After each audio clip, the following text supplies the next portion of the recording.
Hi and welcome to the Jewelry Podcast.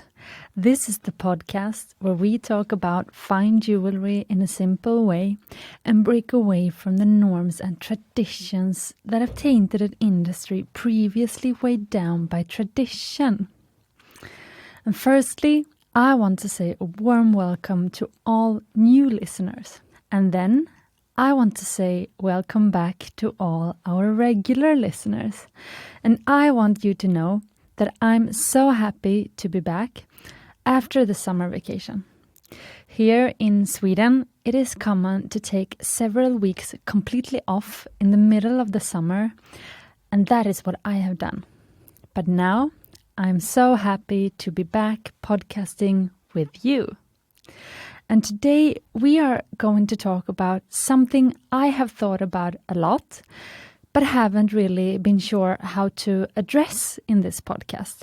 The topic even leads into what I call to be the 7 cardinal sins of jewelry shopping. But how did I get to think about this? The fact is that I can't help but think that it must be quite common to have at least one piece of jewelry at home that, well, didn't really work for you the way you hoped. Just as how we all have those garments hanging at the back of our closets, perhaps still with a tag on them, that you like to think that you will use someday, but deep down, you know it's not gonna happen. Which is why it is still hanging there, because you keep telling yourself that someday I'll wear it on the right occasion, whilst pushing it further back into the closet and instead picking out one of your beloved staples. And let me tell you a secret. I think there is never gonna be a right occasion for some of those garments. With jewelry, we have the same problem. The tag might not be left on, mainly because fine jewelry doesn't normally come with a tag, so if you buy it, you usually have to keep it. And there is no 2-week return policy. So the piece will end up in a drawer, or perhaps in the jewelry box on your nightstand table, giving you a guilt trip every time you pick another piece over it. And this is a situation you really want to avoid at any cost.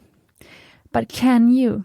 Perhaps you do have to buy the jewelry equivalent to those 2 short jeans shorts or 2 oversized sweater in a weird color to find that amazing signature piece that you will love and wear every day, that statement ring you now feel completely naked without. Because, as with any conundrum, there are always 2 sides to the same coin. When you wait for the stars to align and the ideal circumstances to find that mega perfect piece of jewelry that will solve all your jewelry problems and fulfill all of your jewelry dreams at once, it is actually really not fair to put that much pressure on a piece of jewelry, I think. And you can't really find it because it doesn't exist. And that is when you end up never buying anything, because it never feels 100%.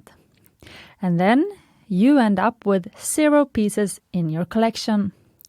Or, if you are lucky, you will actually have some jewelry in your jewelry box, but it will be filled with pieces that somebody else chose for you on different occasions, or that were passed down from older relatives. In both cases, you will be living your life with an unnourished jewelry interest that was never truly allowed to blossom. And there is another side to this. I think that being intentional with creating something for yourself, like building a jewelry collection, is when you really start to build your passion. You become passionate about the things you were part of creating yourself, like a jewelry collection. And it's first when you do that you really start to love fine jewelry. And perhaps start to appreciate gifted jewelry even more. Buying jewelry for yourself actually tends to take some of the pressure off the gifts you receive, We talked about this in a previous episode, our very first episode, Are You Allowed to Buy Fine Jewelry for Yourself? In that episode, I also talked about having jewelry as a hobby, just like you can be really into cars or gardening, and that it is totally okay to allow yourself to be nerdy and into your hobby of choice, regardless if it is Morganites or Mustangs. There are a lot of people who haven't found their passion, but if you have found yours, own it. But by embracing your love of jewelry, or clothes, or cars for that matter, sooner or later you will buy something that just isn't right for you. And maybe it is impossible to avoid. Maybe you can't love every single piece of jewelry that you buy. Even though, frankly, this can cause a bit of anxiety, I think it is just part of the journey. And then it might just simply be best to do an Elsa and let it go, either by selling it at auction or give it away to a relative. But with this said, I haven't actually conducted any research about if there are many people out there with anxiety pieces in your jewelry box that you never use. So I asked my colleague Elina to ask the people who follow Mumbai Stockholm's Instagram to put the question out there. Have you ever bought a piece of jewelry that wasn't right for you? Have you regretted the purchase or become disappointed? I thought that the 23,000 something people following Mumbai's account was a better sample size than our more modest following at the Jewelry Podcast Instagram account. But by the way, if you are listening but aren't following Jewelry Podcast on Instagram, I think you should. And then I can ask more questions there. But getting back to the question, the majority of our followers actually answered yes. They all had jewelry purchases at home that they regretted. And I found this very interesting. Naturally, Elina's second question then was, what was it that went wrong? Do you think you had the wrong expectations, or was it the person or store you bought the piece from that didn't meet your expectations? We actually got a lot of really interesting answers. It was evident that many of our followers had their own unique stories as to why their jewelry purchases wasn't all sparkle and rainbows. Almost as if we opened Pandora's box, allowing a topic that is a bit taboo to reach the surface. And I love this. It's like hitting a nerve and being able to talk about things that are a bit sensitive. Because I almost believe that people can find it a bit embarrassing to admit that you don't like something that you yourself paid a lot of money for. It's okay when it's something you bought off a sale rack for $15, but not a diamond ring that cost $2,000. And most people who have met me at a cocktail party or in a similar situation know that I pretty much skip the small talk and dive headfirst into the deep end of more personal questions. Some people love it, others don't. I like to believe I have gotten better at reading the room as I have gotten older, but I also believe that there are many people like me who like a bit of substance with our glass of wine. And that is hopefully what we will get in today's episode. Substance. The wine is optional. So I thought I would read some of the stories and advice our followers sent to us. That is as an answer to the question, what went wrong when you bought a piece of jewelry that wasn't quite right for you? Because I am a firm believer that it is one of the best things we have when we can share our mistakes or disappointments and at the same time help someone else, perhaps you who listen, avoid making the same mistake or perhaps feel a little bit less alone in their misery, if you can call it that. But first, I want to share a story. It wouldn't be a proper episode without at least one proper anecdote. This past winter, we got an email from a girl who wanted earrings and asked if we made those. Her first email was very candid, She told us how she was very keen for us to make her a pair of earrings and asked if we would do that, despite not having any on our website at the moment. I told her that of course we would make her some earrings and asked her what sort of budget she was working with so that I knew what stones I could look at. And then she revealed that her budget was lower than what the least expensive piece on our website was, where at the time there were only rings. And then it hit me. Wait a minute. This girl was probably not specifically looking for earrings. She had simply understood that she couldn't quite afford a ring at the moment and figured that she could start her fine jewelry collection with a pair of earrings instead. So then I had to be straight with her. An earring with the smallest size of stone we use in our rings would be barely visible in the ear. The fact is, stones used in solitaire earrings almost have to be bigger than those in rings because gemstones sort of get lost in your earlobe. Often you need a higher budget for earrings than finger rings, especially as you often want to buy a pair of earrings. I told her this quite matter-of-factly so that she could make her own decision in the matter and let her know that we could make her a pair of fairly simple gold earrings within her budget, but that they would be rather small. And she actually answered, "Okay, I understand. Well, then it is better that I save enough money for a ring."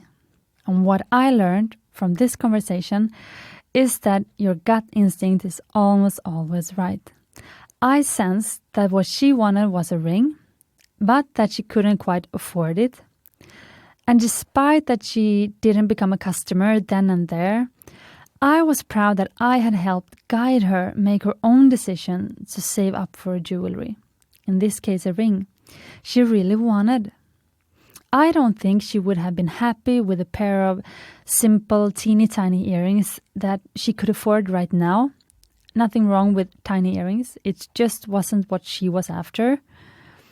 But in broad terms, I think it is about finding that symbiosis between buyer and seller. And everything is about expectations. It's up to the seller to manage the customer's expectations and only go through with the sales where you can meet or exceed the customer's expectations.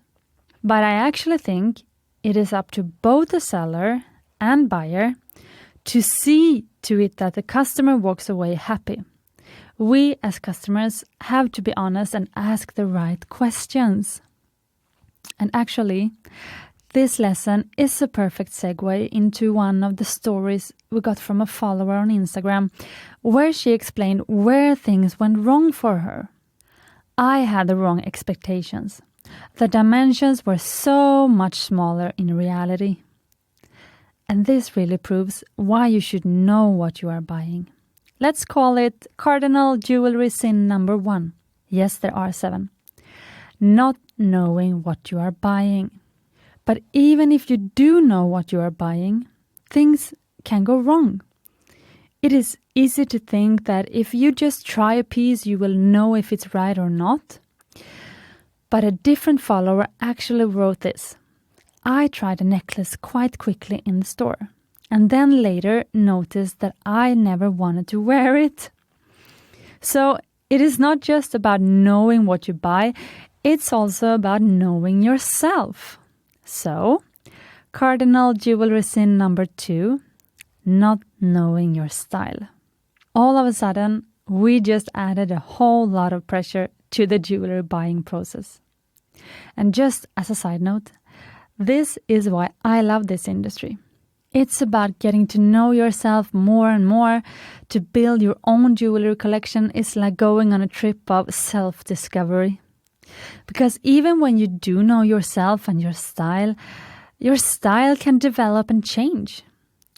This is what a girl wrote to us. My preferences changed and I started to prefer red gold over white gold. This doesn't mean that the white gold jewelry purchases she made in the past were wrong then, but they aren't right today, a few years later.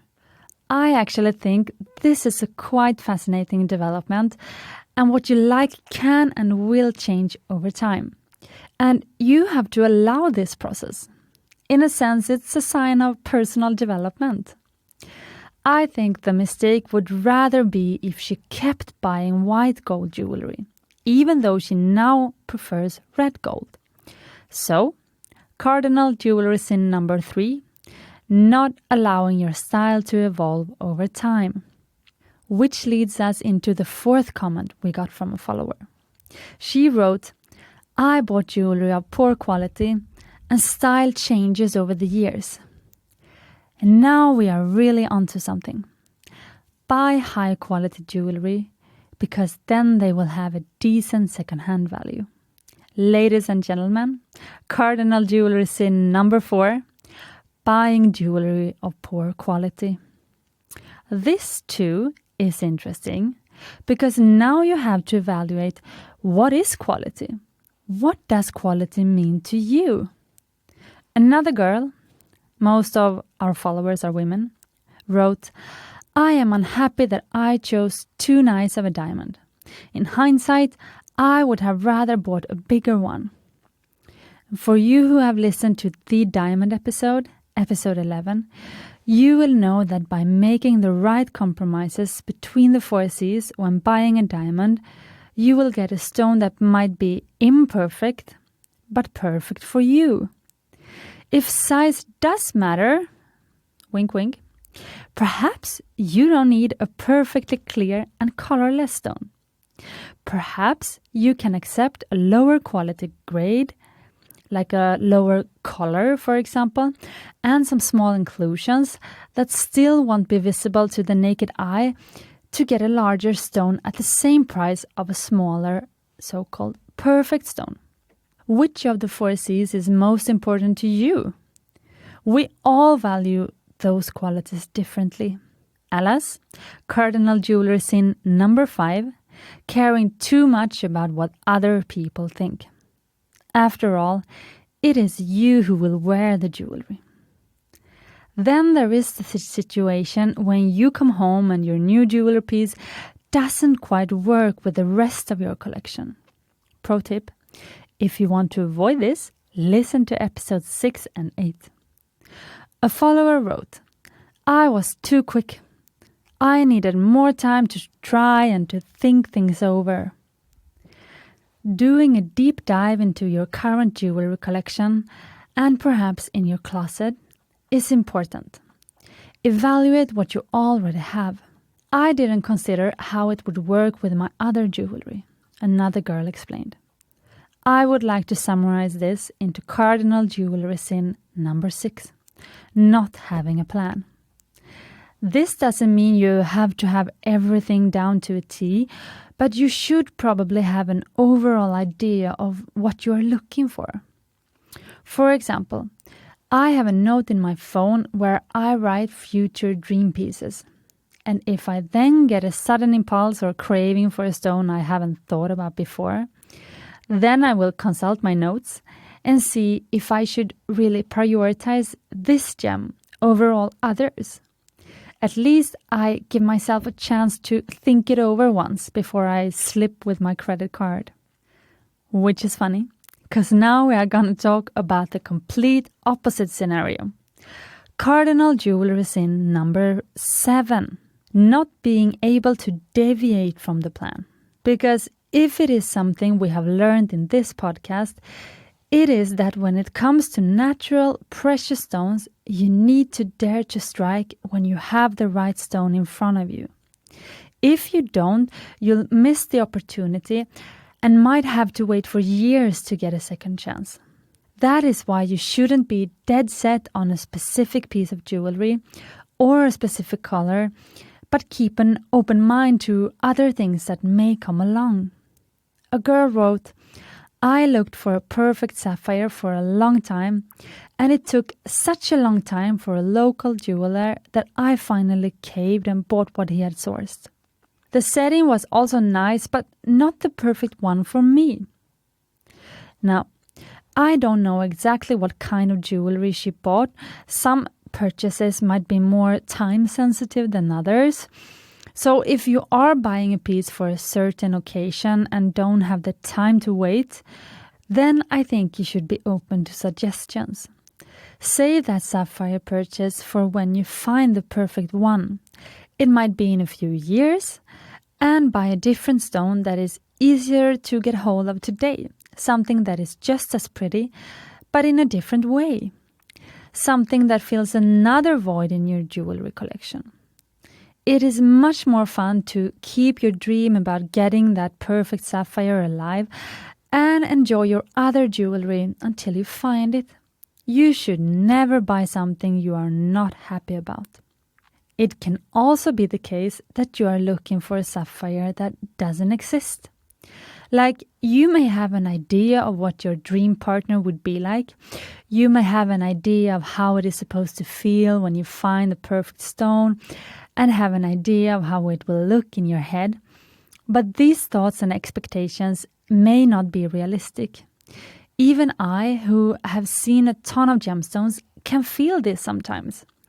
So having too much of a set plan, both in love and jewelry, might actually hinder more than it helps. And it can give you tunnel vision so that you miss out on all the amazing gemstones and people out there looking for something or someone you might never find. It would be so interesting to hear from you who wrote about the sapphire if you ever found that perfect one or if you are still looking. So, those are the 7 most common mistakes, or as I have called them, the 7 cardinal jewelry sins that I have deducted from the stories you shared with us through Instagram. And now it is time for me to give you my best tips on how to avoid falling for them, so that your next piece of jewelry and the purchasing process will be just as magical as you deserve. We all know how easy it is to get carried away when meeting a charming salesperson or simply by the sparkling environment. If you are surrounded by white diamonds in the room, it is easy to feel that the white gemstone you were considering is boring and rather go for the pink sapphire one. But when you get home, you are no longer surrounded by sparkling white diamonds, perhaps not even a single one. Then, that white diamond you earlier discarded as boring might be just what you are missing. And the pink sapphire no longer pops. So, my 5 best tips that by total coincidence not correlate to the 7 cardinal jewelry sins are: number 1, have a loose plan. And this goes for any and all of your shopping adventures. Whether it is clothes, accessories, interior, vehicles, or jewelry. As I mentioned, I have a note in my phone where I write which jewelry pieces I would like to invest in next. And when I get a new idea, I write it down there. This allows me to keep some control of my impulses and at least have a look at all other purchases I have planned. And should this new obsession be prioritized over all the other dream pieces that may have been on my mind for months or even a year? Although I must say that this tip is for the people who, like me, are very spontaneous. If you are not, you might have to dare to take the leap sometimes and be more spontaneous. Which incidentally takes me to tip number 2.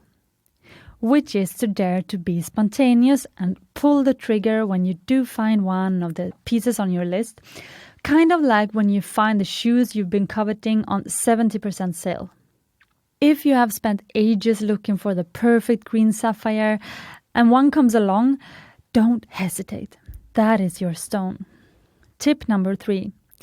Don't get tunnel vision and get caught up on your specifications list, because then you might miss all the other beautiful stones out there. I am still longing for an angel ring with 5 light yellow sapphires, but it doesn't stop me from getting other pieces of jewelry in the meantime. And by the way, I finally found my angel ring with 5 light yellow sapphires. But it might take me a year or 10 to find the right sapphires. I don't know beforehand.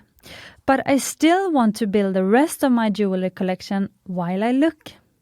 It's kind of like looking for the one partner who ticks all your boxes and refusing to date anyone else in the meantime.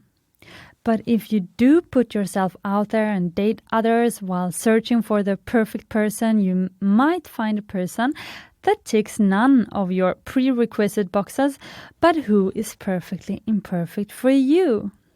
And number 4, speaking about not being perfect, you cannot expect your preferences or style to be perfect from day one. Or you know that your idea of perfect today is the same as it was 10, 5, or even 1 year ago. And number 4, speaking about not being perfect, you cannot expect your preferences or style to be perfect from day one. Or that your idea of perfect today is the same as it is 10, 5, or even 1 year from now. And that is why I think it is important that you take good care of your jewelry so that they stay in good condition, so that you can pass them along or sell them if your style evolves or when it evolves. A good example is my darling red Vespa, the Italian motorcycle. I took such good care of her that after 4 years, I sold her for the same price as I had bought her for. And number 5, finally, don't be so hard on yourself. You need to take into account that all of your jewelry purchases won't be perfect. Kind of like not every piece of clothing you ever buy will be right. The more you get to know yourself and the more jewelry you wear, the more on the money you will be. But if you end up buying the wrong piece, it is not the end of the world. It's not like you threw your money away completely and you have to live with your mistake forever. There are ways to mitigate the issue. Damage control, if you will. And that is what I thought we'd talk about now. Saving a purchase gone wrong. Or at least what we do as a brand when a customer isn't entirely happy with their piece. When it just doesn't feel right. And rule number 1. When it comes to fine jewelry, it is kind of like if you went to Savile Row and got a bespoke suit. If you order it, you buy it. You can't just return it. The more original a piece is, the harder it is to return, because the customer base for that specific piece, let's say a magenta and orange 3-piece suit, might be non-existent. The easiest pieces to regret are the generic ones, like a white diamond solitaire, for example. Finding a new potential buyer is quite easy if you, say, have a change of heart and want a bigger stone. And this situation is actually quite common and easy to solve if you do it quite quickly as soon as you received your piece, so it doesn't get traces of being worn. And that is why I don't recommend people custom designs if you aren't 100% sure about the design or gemstones. In my experience, the custom designs where you went so far out of the original design box you couldn't even see, though with binoculars, are the pieces you tire of the most quickly, because it was more about the process than the end design. A specific model or gemstone doesn't typically become popular for nothing. It is loved because it is liked by many and because it is easy to mix and match. But I have never, during my 7 years in the business, experienced that 2 clients have identical jewelry collections. So even if you buy a standard white diamond solitaire, it will be unique in your collection. And you can always engrave the gold and customize it in a myriad of different ways. What I am saying, a diamond solitaire is never a bad idea. Even my edgy friend, the one with the yellow insect ring, she has one. So if you aren't a jewelry aficionado yet, my advice is to start simple. Get to know your style and then go wild. But then what to do if a piece is completely wrong and you know you will never wear it? First of all, I think you should be proud of yourself that you dare to try something different. You have to push your own boundaries to get to know yourself and develop as a person. And what you should do, well, it sort of depends on where things went wrong. What are you not happy with? Because you can change details of a ring. For example, if you are unhappy about the color of the stone because you went a bit wild when you chose it, sometimes it is possible to simply replace it with a different stone. If it doesn't feel right on the finger you initially intended to wear it on, hand it into the studio for resizing and wear it on a different finger instead. But if everything is wrong and it doesn't matter what you do to try and change the piece because you still won't wear it, then you have a few options. Save it for later and give it to a relative, for example, your children. Or give it away straight away. Perhaps your mom or sister loves it. And the third option is to sell it on the second-hand market, for example, at auction. The issue with this is that most people still have a relatively low knowledge about gemstones and fine jewelry, although we are trying to change that with this podcast, and don't appreciate its value. Therefore, it might be worth holding on to the pieces for a while until the market have caught up and you can get a better return. But again, this is just my speculation. And if it is a Mumbai piece, you can always resell it through us at our online auctions. In our experience, you actually get a quite decent price on pre-loved pieces there. And the most you can get back when you resell your piece with us at the moment is 50%, which is a whole lot better than having a piece that you hate just sitting there in your jeweler box. And finally, then there is always the alternative to pick the piece apart and sell the golden stones separately.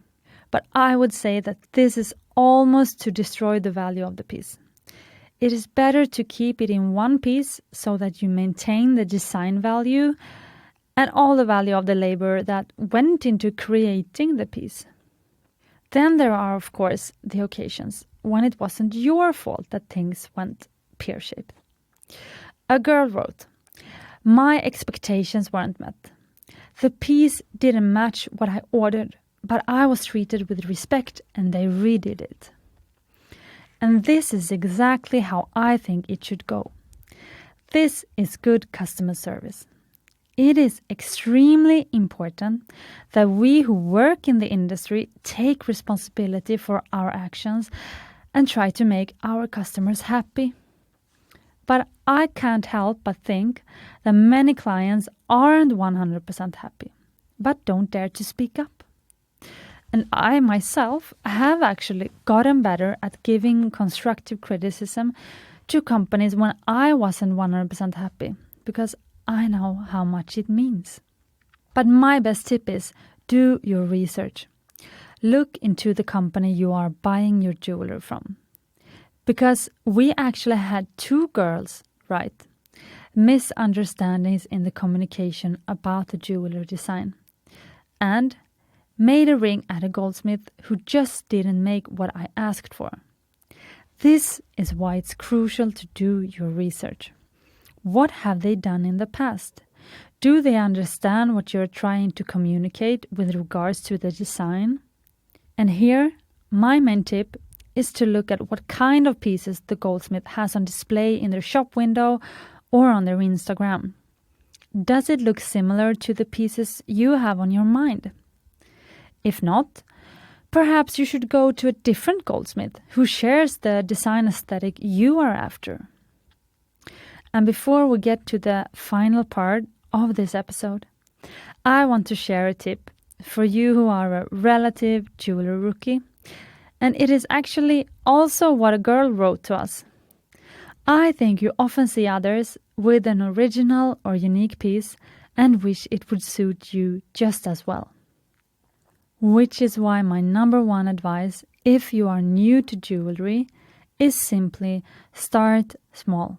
Start by wearing jewelry. don't go all in the first thing you do. Baby steps. For example, a small diamond ring. It doesn't have to be a white diamond. You can also go for black. And take it from there. Like our tiny and not so tiny diamond rings, most jewelry brands have their own version of this. Get your bearings with some safeguards and test your way forward. Or go wild, what do I know? But soon enough, you will find your personal style. The worst thing you can do to your own jewelry development is to not wear any jewelry at all. Because this is the simplest way to make sure you will never find out what you like. I thought I'd round things off by touching upon a topic that of course is highly relevant to us jewelry nerds. Namely, those of us who would like to receive jewelry as gifts from someone else.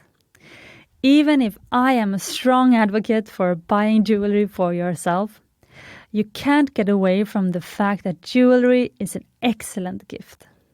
So, of course, I also turned to our followers for this one. I asked Elina to ask some questions on Instagram, and the first one she asked was, have you ever gotten a piece of jewelry from someone else that you didn't like? 89% of those answered yes. Of course, the follow-up question had to be, is it a poor idea to give jewelry away as a gift? But then everybody said no, or 86%. So we dug deeper with the question, how do you make sure your jewelry gift is a success? Tell us what you think. And I thought I'd share what I thought were some of the best answers. Keep it simple. And the next. Starting with the color of the metal is key. Most people don't like to mix and have their color. And this girl is referring to the color of the gold or silver. If the person usually wears yellow or red gold, for example, or white gold or silver. And this is a rule of thumb that you shouldn't mix, while other people like to mix. But it's a good idea to buy jewelry in the metal color that that person usually wears. That's a safe tip. And the third tip was, ask before, so that the person buying the gift should ask some questions. And the fourth tip, going for something classic is not boring. And the next one, letting the person who is receiving the gift pick themselves, like buy a gift card. And then, if you know the person really well and know their preferences, you will be fine. And the last one, look at what pieces the person already has, red or white gold, delicate or statement pieces. And my tip, which is actually the same as one of our followers, is go for something classic when giving away jewelry as a gift. Save the crazy statement pieces for yourself. And if you want to give away something unique, collaborate with the person you are giving it to. Do your research and find out what they like and would want. And if you are really unsure, let the person be involved in the process. And let the element of surprise, for this case, be a special engraving that is revealed when the piece is delivered, for example. And if you are the one hoping to get a diamond under the Christmas tree, drop subtle hints of what you like and enjoy then what you get. If you already started your jewelry collection, then the pressure is taken off the jewelry you might get as a gift. I actually gave a ring as a gift to a girl who graduated high school this summer, and I picked a cute 5-diamond triangle ring. You can look it up on the website if you're curious. But I chose this ring because it has diamonds, it's small, it's cute and dainty. You can't really go wrong with that. I know that whatever jewelry she buys for herself in the future or other jewelry she will receive, they will fit perfectly with this ring. And then, back to Instagram, Elina asked a final question. Do you think that you are ungrateful if you don't like a gift that you received? And 78% answered no. So it is okay not to love all gifts. Okay. Phew. That was quite a lot we went through in this episode. And the goal with this was simply to make you feel a bit more comfortable in making your own choices. Buying jewelry is not the end of the world. It should be a fun and sparkling experience. And with a few simple steps, it can be. I hope you found it interesting to hear about others' experiences. And hopefully you can avoid making the same mistakes they did. And it might be a bit comforting to know that you are not alone out there. Others make mistakes too. So, a massive thanks to all of you who shared your experiences. But I will also say this. I believe that the companies who sell the jewelry have a big responsibility in this. It is my opinion that the purchase process today is a lot more of a cooperation between the customer and the seller rather than a transaction. And this means that good companies know that no matter how good the UX of their website is, how extensive of an FAQ they have, and how smart their chatbot who should help manage customer expectation is, it can never be 100% perfect with every single customer. It's just life and something you need as a business to take into the calculation. Just such a simple thing as adding $10 to the price on all the products you sell, well, if they are relatively expensive ones at least, so that you can afford to provide good customer care in case something goes wrong. The worst thing I know is when something goes wrong and the company's customer service starts to argue with you. And I want to share one last anecdote of when I went to the paint shop to buy wall paint. There is a shop in the center of Stockholm in a quite nice neighborhood. It is quite expensive or super expensive if you listen to my boyfriend, who prefers shops like Walmart, or to be precise, the Swedish shops Biltema and Bauhaus. But I always go there because I love the service I get. I know that this paint shop have the best paintbrushes, the best floor varnish, the best wall paint. It feels like they created the selection of stuff so I don't have to. I can just go in and ask what I need and go home and start to paint. Perhaps there is even better stuff out there. What do I know? I am not a professional. But I am confident it is good enough. And so this one time there was a mistake. And I managed to get 2 jars of primer home when I only needed 1. I probably miscommunicated with the person who helped me, but he grabbed the wrong tin from the shelf. And I couldn't find the receipt, and I needed to go back straight away to exchange it. Of course, I had done what you absolutely shouldn't and opened the tin. A big no-no when it comes to paint. If you open a tin, you can't return it. That's the rule.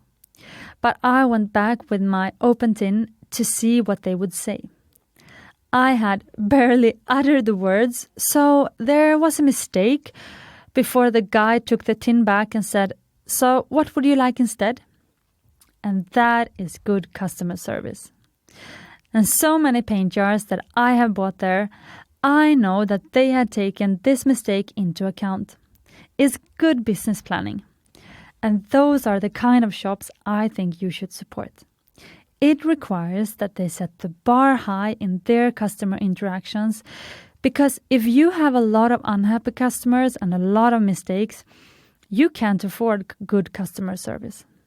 But if 95% of your customers are happy, then all companies with correctly set prices can afford to provide great customer service. And I probably wouldn't have understood this a couple of years ago. But now, my view on customer service has changed. And I think you need to count customer service into your bottom line when setting your prices. As a matter of fact, we have taken entire pieces back if a customer felt they made the wrong decisions with a piece of jewelry, no matter how expensive the piece was. And now, of course, I wonder, have you made a poor decision when buying jewelry? Have you regretted the pieces or felt disappointed with the store? Please do slide into our DMs on Instagram, Jewelry Podcast, and maybe I can share your reply in an upcoming episode. And of course, you can remain anonymous. I want to thank you for joining me today and for listening to this episode. And I wish you a lovely day. And don't forget, you deserve fine jewelry.